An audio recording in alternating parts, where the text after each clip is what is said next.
Hello, and welcome to Inside Jacksonville, a production of the University of North Florida's School of Communication and the CW17. I'm Isabella Casapao.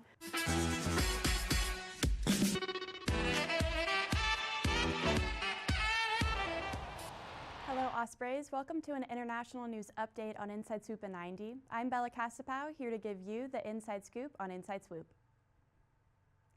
Protests in China over the 2022 Beijing Winter Olympics are fighting for more than just sports.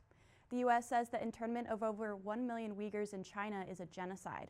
Protests from Chinese citizens and documentation from human rights groups put China's human rights policies on international display. China has not made a comment on criticism surrounding the Uyghur internment, and the 2022 Beijing Winter Olympics are set to begin next week.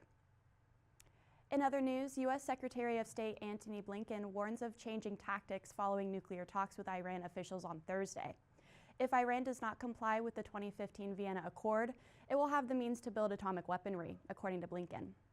Other international powers have put pressure on Iran to follow the agreement, and according to German Foreign Minister Annalena Baerbock, the main priority is ensuring Iran cannot make further production towards nuclear weapons. And finally, in Florida, environmental groups call to protect the ghost orchid through the Endangered Species Act following the flower's decline in its native region. The flower's decline is attributed to climate change, loss of habitat, and poaching due to lack of national protection.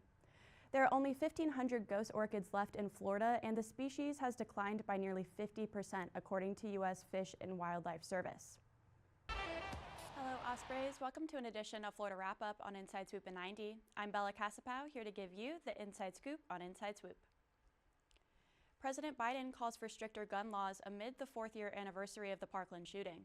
The mass shooting left 14 students and 3 staff members dead.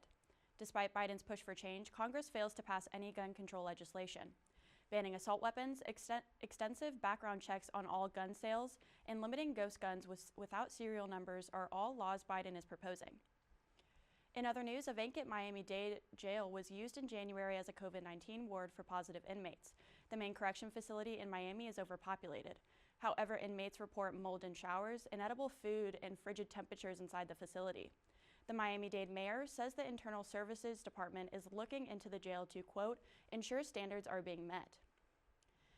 And finally, a possible deal will pay $83 million to those affected by the condominium collapse in Surfside, Florida that killed 98 people. The agreement will allocate an amount higher than the property settlement to those who lost loved ones. There are still $150 million worth of lawsuits awaiting settlement. The Champlain Towers South building collapsed amid its yearly structural review. Hey there, Ospreys. Welcome to another School of Communication update with CommConnect. I'm Bella Casapao. Have you ever thought about getting a master's degree in communication management? If you have, make sure to check out one of the informational Zoom sessions coming up. The first one is on April 21st from 6 to 7 p.m. You just have to email the graduate director, Dr. Stephanie Perkins, to sign up. Applications for summer and fall semesters are now available. This afternoon at 4:30, PRSSA and Multimedia Club are co-hosting a resume workshop in Building 14D, Room 2001. We'll now head to our outside reporter, Bella Casapao, to show us the location and give us more information. Bella? Thanks, Haley. I'm right at the top of the stairwell of Building 14. Right through these doors is Room 2001, where the Internship Fair Workshop will be hosted by the Multimedia Club and PRSSA Group this afternoon at 4:30. Food and drinks will be provided. The workshop gives students a chance to better their resume writing skills, learn how to dress for success, and get interview tips from a guest speaker. The Internship Job Fair is coming up, so this is a great opportunity for students to get prepared. For any questions about the event, email Professor Doggett at rdoggett@unf.edu. Back to you, Deja and Haley. Operation Showers gives more than just items to help military moms. It's the friendships and shared experiences that help better prepare the women here for their futures. Above all else, Manifest Distillery focuses most on providing the Jacksonville community with quality spirits while also providing a space for locals to come back to. Hello and good morning, Ospreys. I'm here at the Student Union Ballroom at the Internship and Job Fair hosted by the UNF School of Communication. As you can see behind and next to me, there are dozens of tables set up with employers there excited to meet you all. The event is open until 3 p.m. And now for a Florida edition of Inside Swoop at 90. Derek Jeter is leaving the Miami Marlins after nearly 5 years of leadership. Jeter, a former All-Star from the New York Yankees, is now Miami's CEO and shareholder. Jeter's departure happens amid MLB lockout, which needs to be resolved in order for spring season to begin in March 31st. According to the Associated Press, the Miami Marlins had the fourth worst record over all 4 seasons Jeter oversaw. Next, according to the Associated Press, Florida Representative Ted Deutsch will not be seeking re-election in the fall midterms.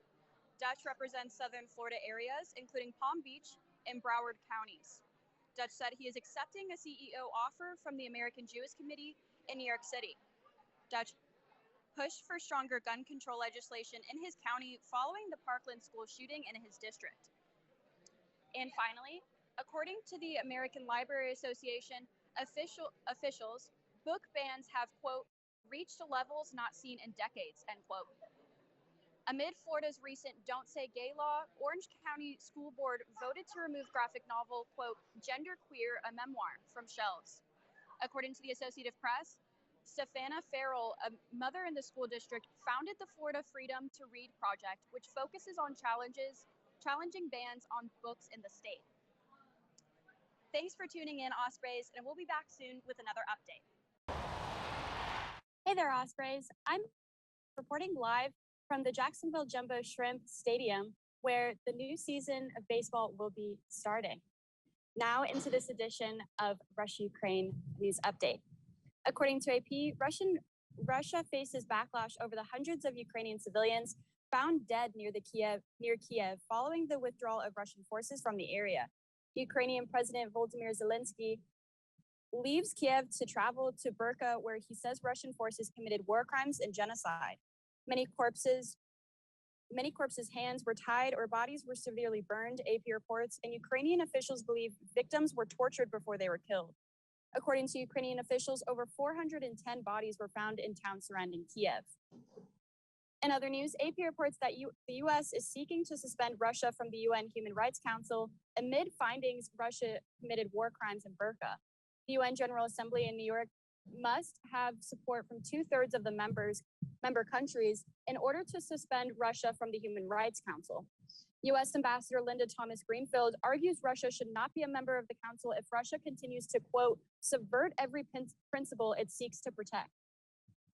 And finally, Ukrainian President Volodymyr Zelensky speaks with the UN officials Tuesday to discuss evidence Russian forces deliberately killed civilians in Burka. AP reports Zelensky is likely to request more weaponry to help fight off Russian forces, although the West is reluctant to provide military resources. Well, Ospreys, that's it for this edition of Inside Swoop at 90. I'm Bella Casapao, and I'll see you next time. Hey there, Ospreys. Welcome to a special edition of Inside Swoop at 90. I'm Bella Casapao, and we're here out on location at a rainy Players Championship where play has been temporarily suspended due to lightning and thunder. Now for an international news update. Kamala Harris speaks at Warsaw amid ongoing disagreement with Poland over fighter jets. According to AP, Harris is calling for an international investigation into Russia's invasion of Ukraine. Harris also denounces Russian forces bombing civilian buildings, including a maternity hospital that left 17 injured. In other news, Taiwanese officials say the possible invasion from China will be a, quote, disaster for all sides. AP reports that China's support of Russian forces amid its invasion of Ukraine brings attention to Beijing's handle of Taiwan. The Chinese government has expressed it will employ, quote, peaceful means in bringing Taiwan under Chinese control. And finally, according to AP, Brazilian citizens are protesting a bill promoting deforestation of indigenous areas. The bill is largely supported by farmers who would use the land for agriculture. However, amid the ongoing Russia-Ukraine crisis, Brazilian farmers may not be getting fertilizer that's required for farming from Russia. Well, Ospreys, that's it for this edition of Inside Swoop at 90. I am Bella Casapao, and I'll see you next time. Hey, Ospreys. I'm Bella Casapao here at the Players Championship with Inside Swoop at 90. As you can see around me, we're here at the beautiful golf course today, and let's get into the international swoop update. Iran's paramilitary launches a second satellite into space amid negotiations with the U.S. on nuclear weaponry.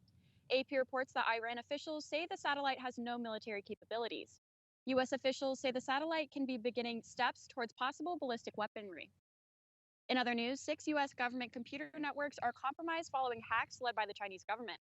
Officials say amid the Russia-Ukraine crisis, cybersecurity threats from countries other than Russia are always a possibility. AP reports that hackers exploited a software malware that can be present in millions of devices in the US. And finally, according to the Associated Press, Venezuelan President Nicolas Maduro says he wants to better current relations with the US amid talks following the ongoing crisis in Ukraine. AP reports both countries held talks regarding rising gas prices. The US has sanctions placed on the country, and Venezuela is one of Russia's top ally in Latin America. Well, thanks for tuning in to this international edition of Inside Swoop 90 here at the Players Championship. I'm Bella Casapao, and I'll see you next time.